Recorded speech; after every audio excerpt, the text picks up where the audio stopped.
Hello, mate. Oh, it's been a while, hasn't it? It has. Because of the following special program, Wonder Woman and the Incredible Hulk will not be presented this evening. Like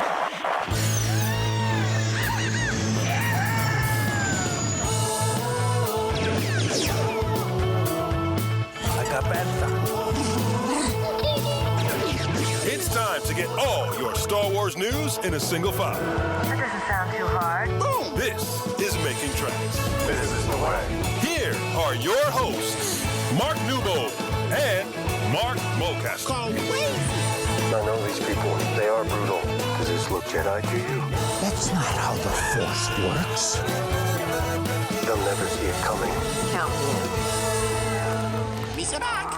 You've been on your hollybobs, haven't you? I feel like I've missed so much. I've not missed a lot really, but being out of the country for a couple of weeks, it's like I've missed Rebuild the Galaxy, which I'm catching up with, and issue 50 of Star Wars and Darth Vader I've not read yet, and Star Wars moves so fast, and I feel like I've missed loads of stuff. I'll catch up, but it's taking a while. There's no point me asking you, have you had anything new into your collection? Because you've been to America. What I'm curious about, for somebody who obviously, goes into stores and sees sometimes very lack of Star Wars and other times like there's just a dire kind of selection of what's been left over. What's the scene like out where you were when you went to Florida? Was it better?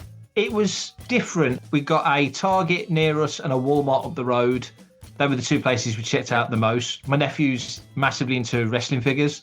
Cool. So most days we'd pop into one or the other, or sometimes both, and we'd both be hitting the same aisle. Me at 53, him at 22, straight into the same aisle. Me looking for the Hot Wheels and the Jazzwares. So we both did pretty well. He did really well. It was good. I mean, they restock way more regularly, I think, in the States than they do here. Most restocks are a weekly thing. Maybe not always the same day, but it's a weekly thing. Whereas over there, we'd go in on one day and there'd be like nothing, and then go in a day later and there was loads of stuff. So I love my Jazzwares stuff. I think it's the Scimitar, if I remember. Got the Skiff, which is way smaller than you think. The Skiff is way smaller than you would imagine in scale to the characters. Naboo N1, which looks really nice next to my Mando N1. Oh, the A-Wing, the classic A-Wing. So I've got a few bits there. Picked up a few of the bits and bobs. It was lots of fiddly bits. I mean, in the parks, the pins, I love the Disney pins. And the latest run of Disney pins are like really disappointing. So I only picked up like half a dozen, whereas normally I'm coming back with like 10 or 15. So that was a bit lackluster. Galaxy's Edge, when you go to Ogre's Cantina, they do one of the drinks. They do like an Ewok Endor themed mug, like a sort of a jar, almost like a pot, a tall pot. That was the first run was in sort of a beigey brown colour. And then I saw it when they brought the drinks out and said, we've got this mug for $35. And I'm like, that's the same mug as the one I've got, but this one's green. So, of course, I had to get it. Of course, being a complete mug. And then the Spearer, the Batu Spearer, you can put money on it. So, you have to put $100 on it to buy it for like $4.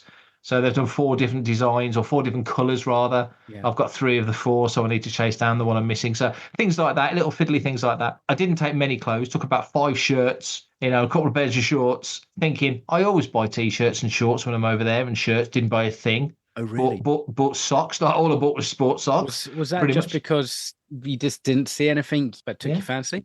Nothing that took my fancy. Galaxy's Edge usually has nice stuff in. There was nothing that grabbed me. But the parks were great. Galaxy's Edge is always good. And I did Star Tours as much as I could. And Dinosaur's closing, so I made sure we did Dinosaur. We did the newer rides. So we managed to get onto most of the things that we wanted to. And the sister and brother-in-law and 2 of the 3 nephews came.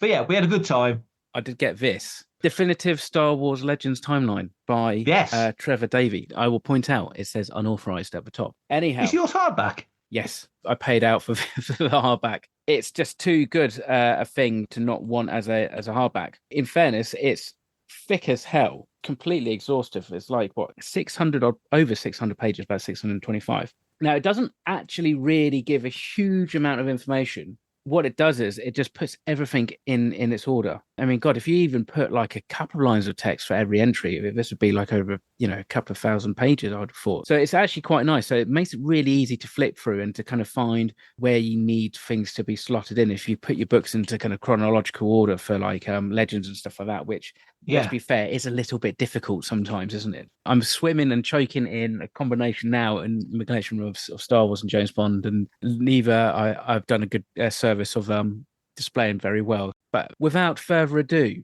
let's get on to some news. Shall we start with, obviously, I'd say probably the biggest and saddest story, at least since you've been away anyway, which is obviously the passing of Mr. James Earl Jones. So sad. We'd only been away a few days, and obviously it dominated the news in the States. Given the career he had, how could it not? I mean, Yeah. The Lion King and the CNN intro, and not to mention Darth Vader and all the other stuff that he did on Broadway. They're dimming the lights tomorrow as we speak on Thursday. So there's all sorts of acknowledgements and nods to what the guy did over, I think 57 his stage debut was. 93 years old, which is a good innings for anybody, but that voice just was all about that voice, really, wasn't it? Well, it's all about that voice. And I mean, I think both me and you can probably say hands down, you can tell when James Earl Jones is doing the voice was actually doing the voice of Vader, and having some input than when he hasn't. And that's not to say that anybody who has kind of had to take on the Darth Vader role hasn't done a fairly decent job. But that was the thing, wasn't it, about the Obi-Wan Kenobi series? They used re-speech from that, didn't they? But they've had his permission, isn't it? Am I right? Yes. I think they've had his permission to almost like use his voice in perpetuity, which because it's, I suppose you could say, just because it's just a voice, but like the voice, there's that really nice kind of like legacy that even though James Earl Jones has passed on, he's always going to be with us in future Star Wars endeavors. So it's quite nice. Yeah, I mean, such a big part of big part of a character. I mean, let's be fair. I mean, I can even remember when, speaking to Dave Prowse and that, and, he always used to say about how he'd never really heard, that it was going to be overdubbed for the role until we kind of saw him in cinema. I mean, you could kind of tell he was a little bit bummed by that, or maybe a little more than a little bit bummed. But at the same time, I kind of said to him, look, come on, Dave, James Earl Jones. You can't really argue with that. And he was like, yeah, if it was going to be anybody who's going to like overdub me, I'm glad it was him. So it's another one of those things James Earl Jones doing the voiceover for Star Wars. I don't know how long it took him to do Empire or Jedi or anything else that he did. No. But Star Wars, I think he recorded the whole thing in about 2.5 hours. Oh, yeah. Which is incredible. It's a whole odd thing with sequels, and as productions get bigger, a New Hope's coming out, and it's basically a case of we just need to get this guy in and record a voice. It probably shouldn't take too long because he's almost kind of a robot. You can just imagine that after that one, because of the hit, suddenly every syllable and every bit of every intonation gets analysed. That it's just the nature now of how films are made, everything done on such a granular level that probably quite a big feat to do any kind of voice recording for Star Wars, especially Darth Vader. Hi, this is David W. Collins, voice actor for Star Wars and sound designer at Skywalker Sound. You are listening to Fantha Tracks. So we're only about 10 weeks or give or take away from the arrival on Disney Plus of Skeleton Crew. And we do have some new images that have arrived via Entertainment Weekly. They're rather groovy. There's a whole bunch of them. Well, there's two. The one that has really caught the attention is the one that features Ashistanavan, the Gran, the guy that played Urkel, and Vane, who, of course, we spoke to at London Film and Comic Con recently. Very cool looking characters. There's been a little bit of a ribbing. I think Paul Naylor was having a little jokey moment on Good Morning Tatooine this weekend about the look of some of the characters, specifically the character played by Jaleel White. But looking at them, I think they look pretty darn cool, especially the Shistanavan. I think that looks fantastic. I love the muskets as well. What do you think? I think it's probably going to be one of those frames that we can look back and sum up the whole vibe of what we're going to get with Skeleton Crew. It's out there a little bit. It's certainly Star Wars. We've got this merging with pirates and stuff like that, with the muskets and stuff, which of course, as other people have pointed out, these are probably energy weapons, so aren't single shots. However, it's the whole symbology behind it, isn't it, really? I mean, it's quite a subtle aesthetic, isn't it? It's quite subtle just to get there. But he looks mean as hell. So the whole Urkel thing, which I think a lot of my American friends more kind of excited. I was just like, that's kind of passed over me. His character kind of looks a bit cyborgy. It's a slight vibe of like steampunk, and the chest box again has a certain aesthetic which would kind of like coincide with pilots and stuff. So I think it's cool. I think I'm really looking forward to Skeleton Crew, and I don't care what people say. I think it's going to be awesome. I totally agree. I'm really looking forward to it. I love the teaser trailer that's come out. I'm looking forward to more clips as it arrives. Yeah. I think Jude Law, he's pretty good in everything, isn't he? He's not really done that many duffers if you look back at it. He's generally in pretty good quality stuff. So I'm looking forward to seeing what he does with it as well. Yeah, I can't believe that they'd have sat on it for 2 years, and now they're putting it out at a time when the fandom is a little bit up and down, choppy waters. And so I think if they were nervous about this, or they were unsure about this, then they might have just sat on it for a little bit longer. Hey, are we ever going to see Star Wars Detours? But by the same token, you know, you've got the guys behind the Spider-Man trilogy that's just brought in best part of $3.5 billion between the three films. So yeah, I think in terms of quality, and Favreau and Filoni, of course, and all the other teams that have worked on it. So I'm very much looking forward to this. I think this could be a bit of a Christmas treat in the same way that Hawkeye felt like a treat at Christmas a couple of years ago on the Marvel side, giving me that kind of vibe. Because it's like Goonies and all those kind of Amblin kid adventure kind of films. Yeah. It's like that Christmas vibe about it a little bit because it's, you know, it's just when you used to watch them mainly, isn't it? You know, so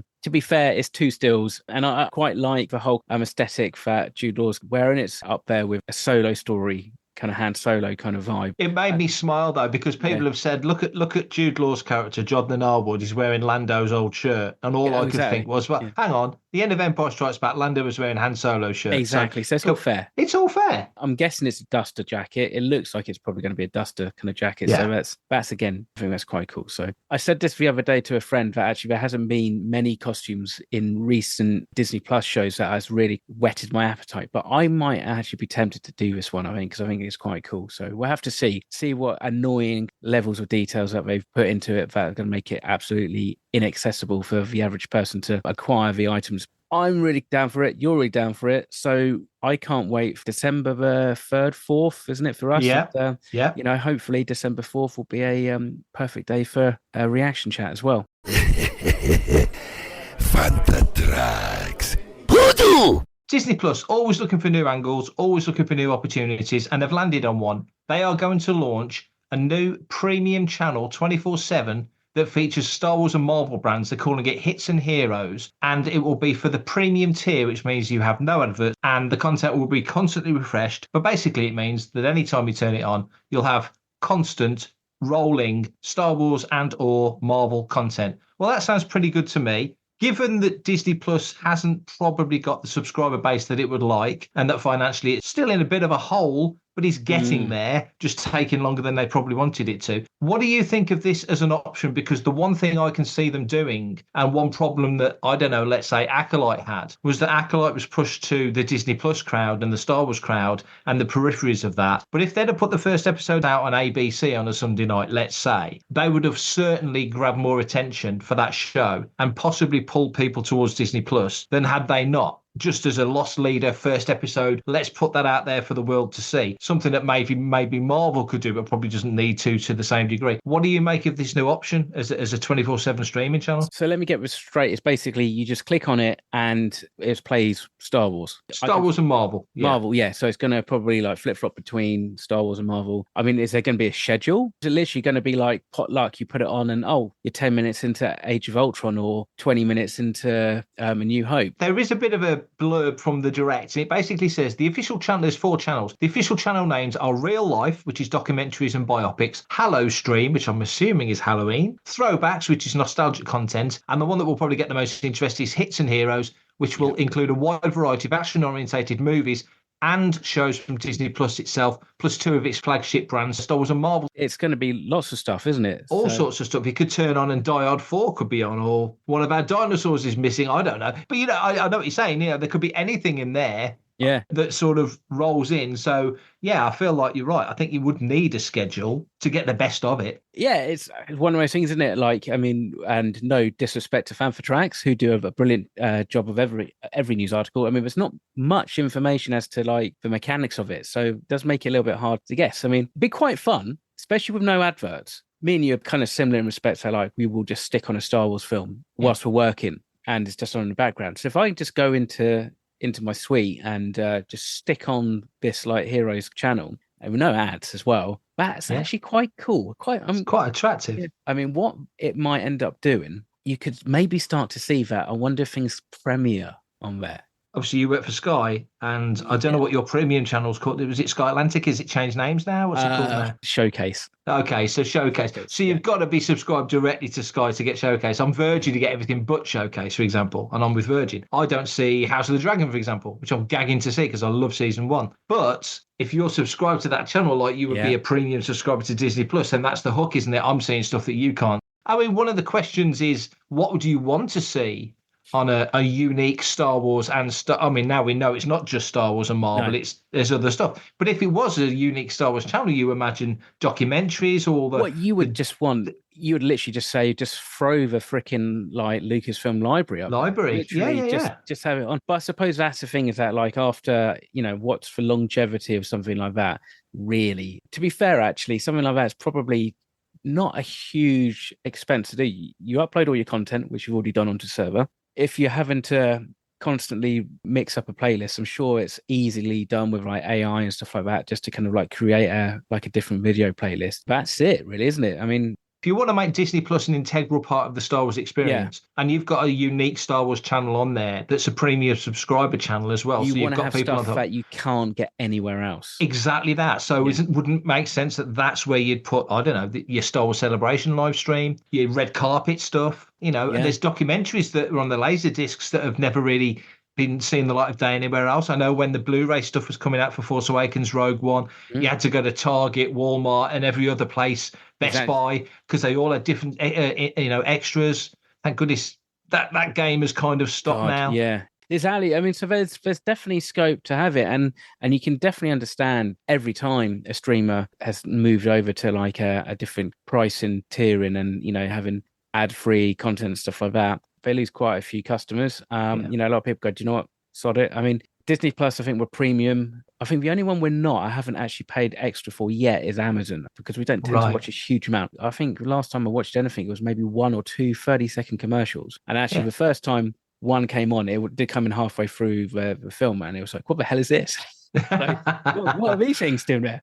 It all comes down to like, how desperate you are to not have ads. The older you get, the more desperate you are to go to the toilet. I mean, it's a great excuse just to pause it there and just go for a wee break. For subscribers, the monthly amount, you should say, oh, well, that should pay for the content. But because we're still in this really crazy place of so many streamers and that, all vying for talent and all vying for audiences and that, they need secondary and tertiary revenues just to be able to kind of make balance. I mean, hell, like Netflix is constantly like losing money, isn't it? This is a big tangent, everybody. Coming back to your point that you said about The Acolyte and sticking the first episode on ABC, I will actually raise you that, because that's not a bad idea. But this is something actually that, funnily enough, Sky's doing, and I think it's a little bit odd, but let's see what you think. So there's a new series come out with Lashana Lynch. You know about Day of the Jackal? Day of the Jackal, yes. So Day of the Jackal's come out. Like, you can basically download and binge like the first 5 episodes, and after those first 5 episodes, we're then playing them out linearly, so like 1 a week. I wonder if maybe that's what, again, you could do something like that with an Acolyte or another streaming series. Let's put the first 2 or 3 out on ABC, so that gives people a bit more buy-in. If you want to watch the rest, you got to go into Disney Plus. Maybe that might be considered bad form by some people. I don't know. It might be another way, again, of enticing people over who may just, Disney Plus and Star Wars streaming isn't necessarily on their kind of radar. And it's just like getting fresh eyes onto like new content. But like you say, there's so many platforms now for streaming, and it's not sustainable with the amount there are. And you'll get them bundling up, which means you might as well get HBO and home, and Showtime and all that sort of stuff the way it used to be, because it's going to end up being not that different to that. And Netflix will make a show and Amazon will make a show, but you'll watch it on whatever. That's just cable, isn't it? So they've got to figure something out. They've got to figure a way out to bring new people in, but make it attractive enough that they want to put their hands in their pocket. This, weirdly, given that it's hit Star Wars sites, and I'm sure our counterparts doing Marvel sites and podcasts will be talking about exactly the same Hits and Heroes channel, but it's not just Star Wars and it's not just Marvel, there's all this other stuff. So I just wonder down the line somewhere, there is a massive library of Star Wars content, but are Disney Plus going to want to give that all away? Or will they sort of go the old video logic of give it a couple of years and put it on? Because in a couple of years, everyone one way or the other is going to have seen it. And then let's put it on and catch the other 50% that didn't. Disney Plus, they're sort of slowing it down a little bit. I know Inside Out 2 had a longer gap, and look at the money it made at the box office. Deadpool had a longer gap than some films have had. And that's made, between the two of those films, they've just made $3 billion there. So it works. This is Steve Bloom, voice of Zebralios, and you're listening to Fantha Tracks. Caravast. May the force be with you. So earlier this week, we had the great fortune to catch up with Steve Sansweet. The Rancho Obi-Wan fundraiser is taking place on Saturday, the 5th of October at the Museum of Pop Culture in Seattle in the States. So here's me and Steve Sansweet talking about the Rancho Obi-Wan fundraiser. It's been way too long since we caught up, but then isn't it always? How's life with you, Steve? Things are going pretty well, Mark. We're getting all set for our big fundraising adventure in Seattle, Washington on October 5th, Saturday. Where are you with the planning? Because I know it's always intricate. There's always loads of moving parts. And generally it comes together at like 3 o'clock when it starts at 4. So where are you at the moment? Right about at 2 o'clock. There's a lot of moving parts, especially because this is our first fundraiser in person since 2018 and our very first fundraiser out of Petaluma, California, where Rancho Obi-Wan is based. So lots of moving parts. Ann and our directors have been working steadily for a couple of months on this and pulling things together, auction items, ideas for the event, planning a big announcement. So we're really looking forward to it. The Museum of Popular Culture in Seattle, MoPop, is a great place for an event. We've attended some there, and it started out as a museum for music.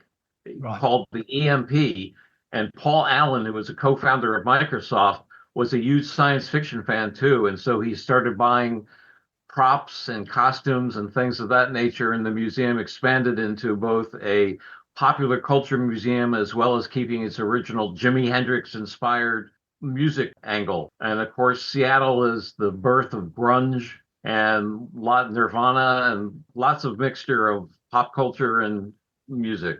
Well, it's going to be Nirvana for the people that are attending, but what was the idea of taking it from Petaluma to Seattle? Because it sounds like a fantastic location.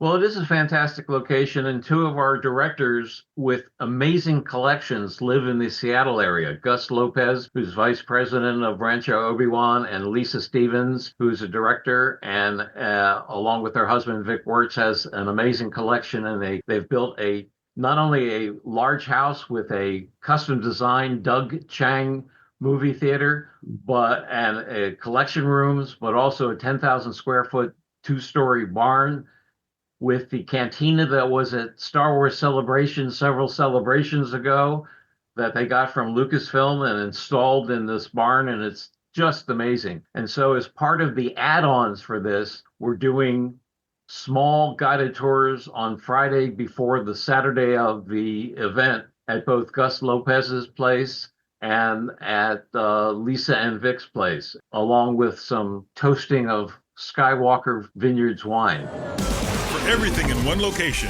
daily news, reviews, interviews, podcasts, video, and social media feeds, bookmark FanthaTracks.com for Star Wars news 24/7, 365. What can people who go to the main benefit expect to enjoy when they get there? Well, there's going to be food and drink, an ability to tour the museum. We're going to have a special exhibit because of what MoPop is and how it was founded, of Star Wars guitars. And We're going to have 2 special guitars to auction off.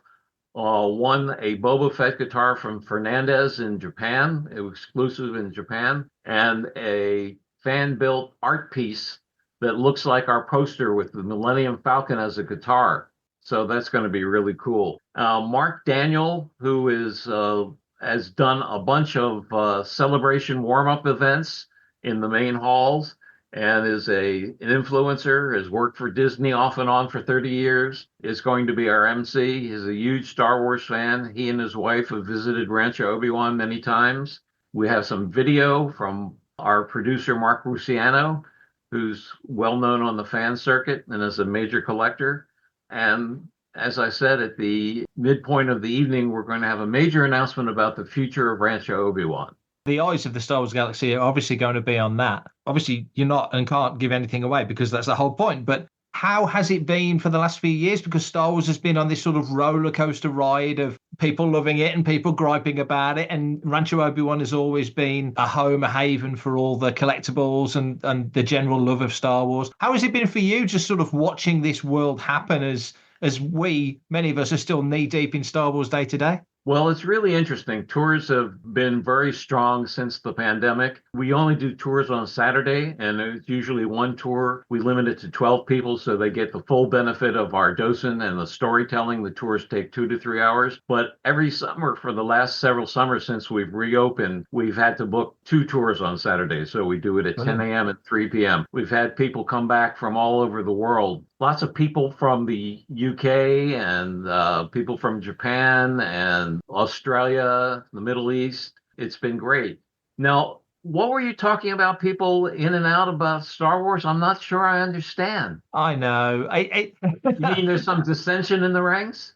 Dissension, that's a great way of putting it. People have their own opinions and they are more than willing, in my mind, to have their own opinions. There's so much out there that's Star Wars. You can pick and choose. I mean, people love one thing and don't love another, but then there's somebody else who loves that thing. Yeah. And that's what's so great about Star Wars, I think. And with more movies coming, we have a lot to look forward to. There's the collectibles, there's the literature, there's the comic books, fan art, so many different areas of Star Wars to get people involved. And I love seeing families come here, sometimes 3 generations, grandpa, dad, and son or daughter, or grandpa, grandmom, daughter, and granddaughter. So we've got lots of women who come on the tour, and it's just great to see people and see how they get their Star Wars fix.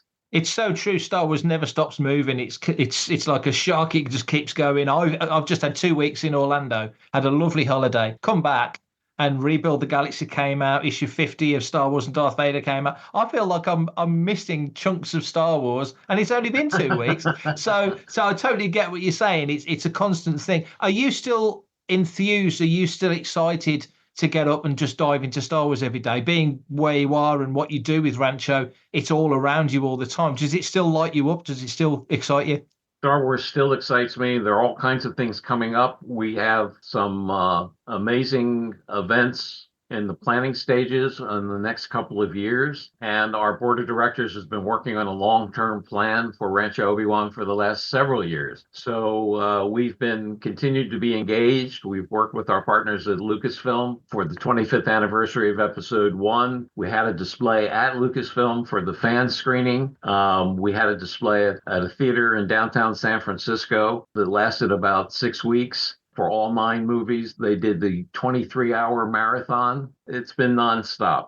You do a lot of stuff with the local community. You always have with kids coming in and seeing the collection. Is that still something that happens to this day? Yeah, we have to limit the size of the kids coming in, but we have differently abled kids and adults on tours during the week, and we have classroom tours, and we still do that. We think that's really important. We're trying to gear up on that, and we have some ideas for the future, too. One of the newer things that's happened along with the fundraiser is that there is now an ability to be a remote bidder. If you become a patron at any level, you could be a remote bidder. And let me go through some of the items that we have. And you can go online to ranchoobiwan.org. You can still buy tickets. They're still available. You can go to the link for the auction menu, and we keep adding things. But we have a lot of crew gear from Ahsoka, from the Galactic Star Cruiser, crew gift from ILM, the people who worked on it, an Episode 1 jacket, a Rise of Skywalker, amazing whiskey set with a decanter, a couple of glasses and coasters, and 6 whiskey stones.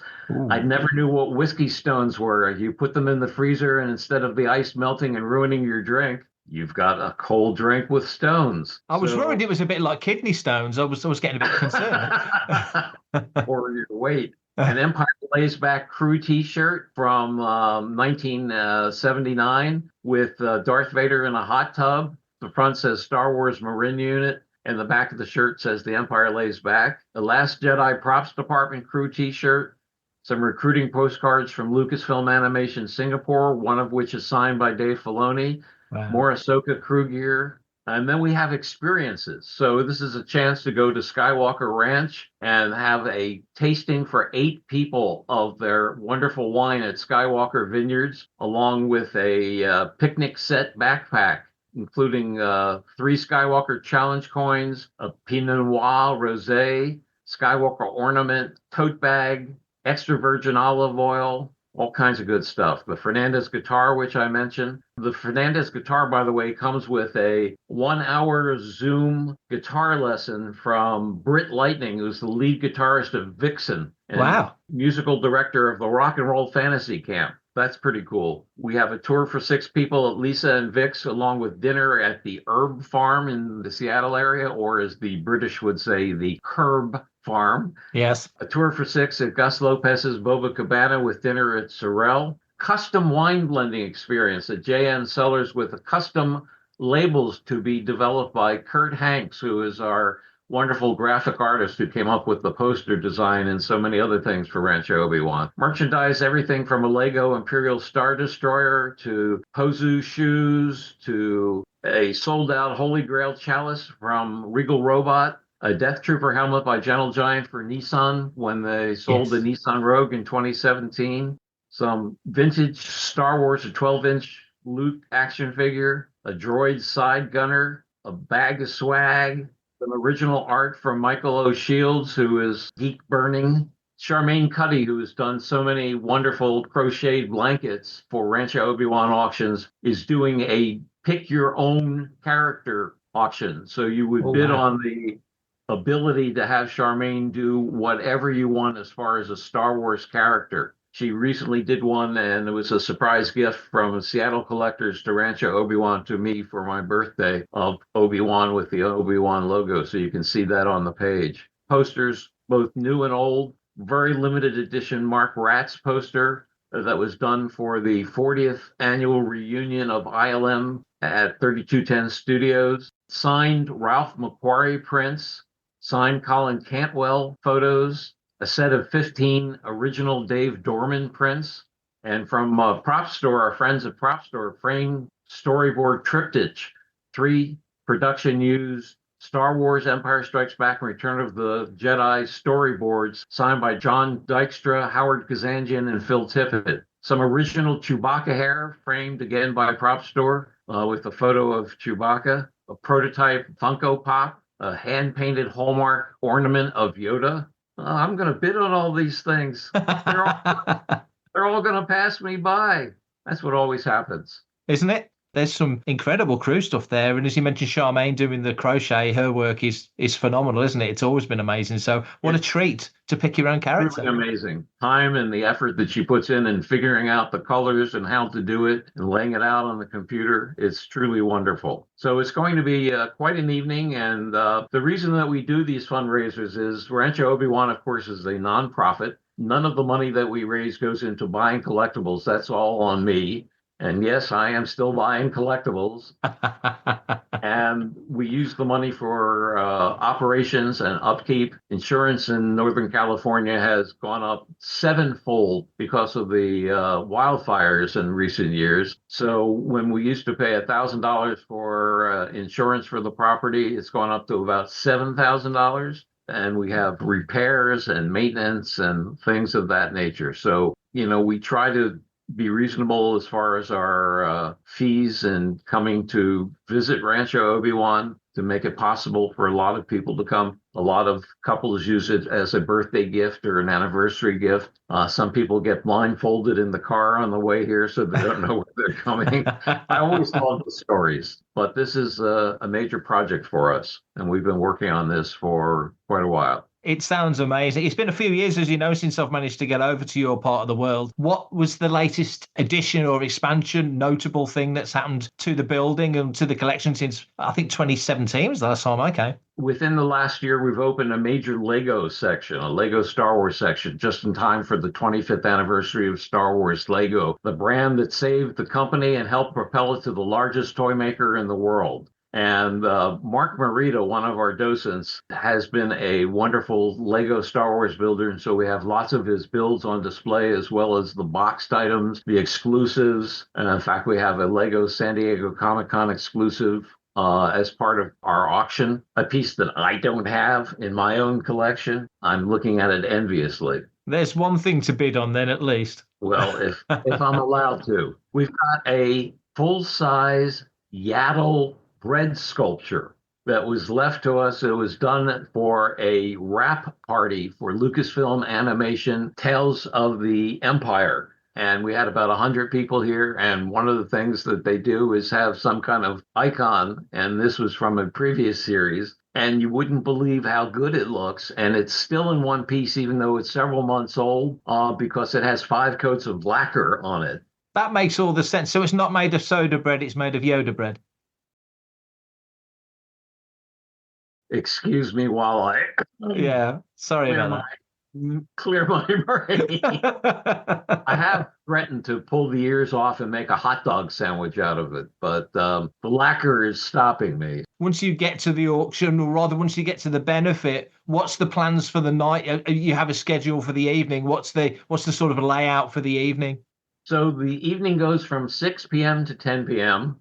and there will be servers with food platters and drinks. There are 2 bars. There'll be video on a giant screen. Most of Mopop will be open for private viewing, including lots of Star Wars items, some of which have been lent to Mopop by Gus Lopez. So there's some really great Star Wars items there. And we'll have music, and Mark Daniel will do an introduction. So he'll introduce me, we'll introduce a number of our board of directors, we'll show a sizzle reel, and then we'll make our big announcement. Can't wait to hear all the wonderful news that comes out of the event. All the very best for it. Thank you for joining us today. It's always a pleasure catching up. Thank you, Mark. And people can go to ranchoobiwan.org and either buy tickets or take part in the remote auction ability.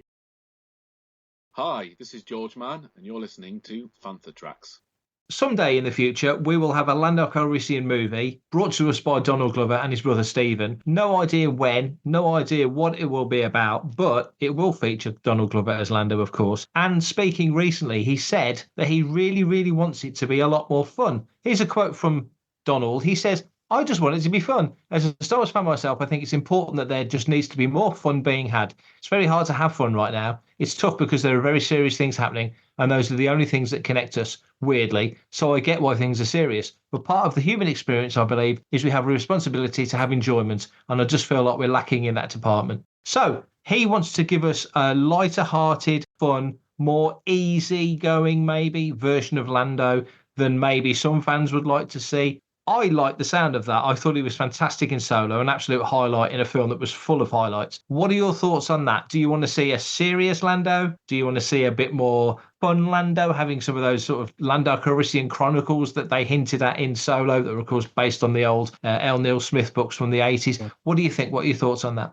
Something probably slightly down the middle. I mean, don't want to be too bonkers. I kind of think it needs to fit in with, obviously, the Solo era Lando, but also Donald Glover's, 40? Billy D was, 43 when he did at Empire. Yeah. So they kind of need to get a move on if this is like the young Lando Calrissian. You know, between the two, he definitely felt more serious by the time he gets to Empire Strikes Back from where we see him in Solo and Star Wars stories. So moments of zaniness with like a serious streak or something running through. So maybe there's like an overarching kind of like fairly serious plot, but then maybe it can kind of go off on tangents along the way. I think they can mix the two things up. The weird thing about those Lando books, going back to those briefly, that they did sort of reference very loosely in Solo, was that considering you'd had, by that point, Star Wars and Empire had come out, the books came out, if I remember, in 83. So L. Neil Smith probably hadn't seen Jedi at that point, or maybe knew a bit about it, but not the full breadth of it. But nevertheless, he'd seen Star Wars and Empire. And those books are as disconnected to the rest of Star Wars as the Han Solo books were when Brian Daley started writing them in sort of 78, when he would have started Star's End. And he was just given Han, Chewie, the Falcon. Pretty much that was it. Everything else had to be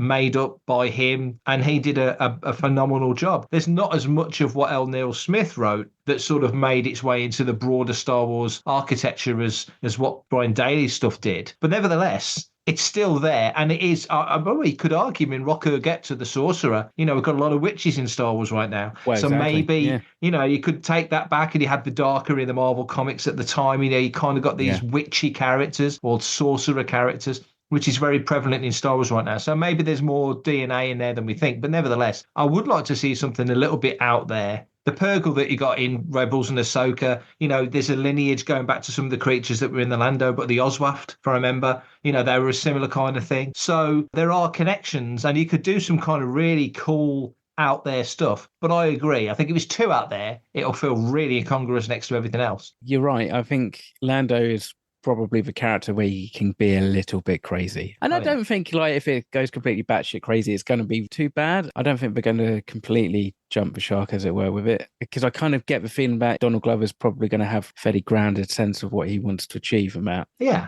But, you know, it can be fun. I'll be quite up there for a bit of Lobot action. You know, maybe Lobot. Good shout. Prior to like him getting his cybernetic implants and it all goes haywire in the Marvel comics and stuff, and he loses the ability to speak. Maybe the gag is that he just doesn't shut the hell up. But they've got the opportunity then, because in the books, I'm thinking back to the books now. It's got me thinking. You have Buffy Ra, who was the kind of the sort of the semi-organic sentient droid character that was in there with all the tentacles and stuff. Yes. You know, and you know, he had L3 in the movie, which was the counterpart Lando had there. To go back to something like Buffy Ra, they could do something like that. There's different things they could do. There would be a nice tip of the hat to the books, because Lando's adventures, you got the feeling that he was traveling around the galaxy, hitting up every sabacc table he could find. I think there's some opportunities there to do something fun. And I like the fact that Glover has come out and said, presumably his brother's thinking along the same lines, let's make this fun. You know, you can do serious Star Wars, you could do cool Star Wars. There's loads of different ways to do Star Wars that really, really, really work. And I think with Lando, we know he's a handy pilot. He had the Falcon. This will probably be set after he's lost the Falcon. I imagine it's 7 or 8 years since Solo was made. So I think they need to move on from that and give him the Cobra or the Lady Luck or the other ships that he had in the comics maybe. But nevertheless, you know, there's options that they can do some really cool stuff. So I like the thought of, let's make it fun. Let's make it a bit sexy, a bit silly, a bit saucy. Let's just see where it goes, you know? And also let's maybe make it a little bit colourful as well. Let's get some of the blues and the greens in the alien skins and stuff like that. And the parts of the galaxy he goes to as well. Yeah, like nebulous, interesting looking stuff. Exactly. Yeah, make it vibrant. Like, this is no disrespect to the cinematography of Solo, because I really liked it, but it was quite a dour, muted dark film, and it was dark. So it would be quite nice to kind of go, hey, actually, you know, there's that, but Lando's where you get your colour from. Touching Star Trek briefly, the Kelvin stuff, the more recent JJ Star Trek stuff. Yeah. The end credits, you always had them zooming in on different planets and going through different nebulas as the credits played. And I always thought that really looked cool. And you could totally see Lando travelling through parts of space that are just colourful and interesting like that. So I'm liking the vibe that's coming from this already. And we've got no information on it whatsoever. No, yeah, exactly. I think it's fair to say we're back. Thank you for listening to episode 204 of Making Tracks. Really appreciate it. And obviously, we really appreciate Mr. Skyhawker, who has sent in another question. However, as much as we love Mr. Skyhawker, it would be so good to get some other members of the listening community sending in your questions, thoughts or theories. So please don't be shy. I'm rambling, but of course, everybody's on the edge of their seat because they want to know how they can send those questions in. So at that point, I have to hand it over to Mr. Newbold. Yes, this is how you can send in your questions. Email radio@fanthatracks.com. Head to links.fanthatracks.com for links to our social media feeds, Fantha Tracks TV and Fantha Tracks Radio. Thanks to James Semple for the Fantha Tracks intro, Blues Harvest for our Making Tracks opening music, and Mark Daniel and Vanessa Marshall for our voiceovers. New episodes drop Tuesdays and Fridays at 7 o'clock UK time. Our weekly news show, Good Morning Tatooine, goes live Sundays at 9 o'clock UK time on Facebook and YouTube. And remember, Fantha Tracks is absolutely free, so it costs nothing to stay updated on all the latest Star Wars news. And that's me done for this episode. Excellent. And just remember, everything that we do here on the website, podcast, and all the podcasts, absolutely free. No Patreon, no subscription at all required. However, donations, more than welcome if you want. Absolutely. But with that in mind, all that's left for me to say is we will see you on episode 205, or maybe you'll hear us. You may not see us, but you'll hear us. Until then, have a fantastic Star Wars week, whatever that means to you. May the Force be with you. Coming up next on Fantha Tracks Radio, it's Desert Planet Discs.